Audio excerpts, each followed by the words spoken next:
جنتیانو دپاره درجات دي او دا د اعمالو په مطابقت سړي ته میلاویږي، دا په خوب کې نه میلاویږي، دا د عمل په وجه میلاویږي. د چا عمل ډیر دی ډېرې لوی لوی درجې دي، د چا عمل متوسط دی بس د هغه درجې به متوسطي، او د چا عمل معمولی دی نو د هغه درجې به معمولی. او د بد عملو دپاره درجات دي یعنی درکات دي، د جهنم درکات دي.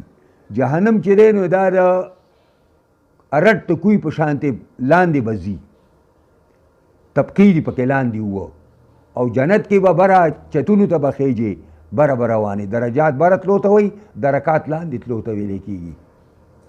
نو د هغې دپاره درکات دي مما عملو مطابق د هغې د عمل سره. چې چا عمل څومره خطرناک دی دومره د هغې درکات خطرناک دي. د ټولو نه زیاته خطره اسلام او مسلمان قوم ته منافق نه ده.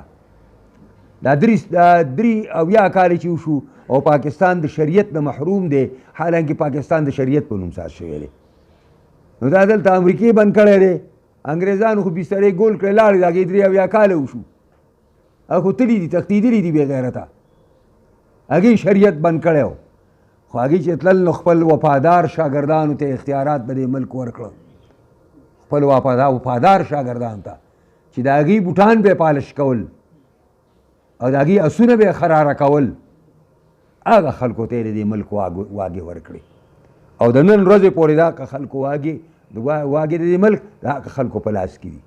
هغې لاړل، د هغې زامن راله او د هغې نسي راله، او دا شی دقه څه په موږ باندې راټینګ کړی دا د کفر نظام او د بېدینۍ نظام، د ظلم نظام، د فحاشۍ نظام، دا چې د عوامو وینې پکې څکلی کېږي دا نظام یا یې په موږ راټینګ کړی دی.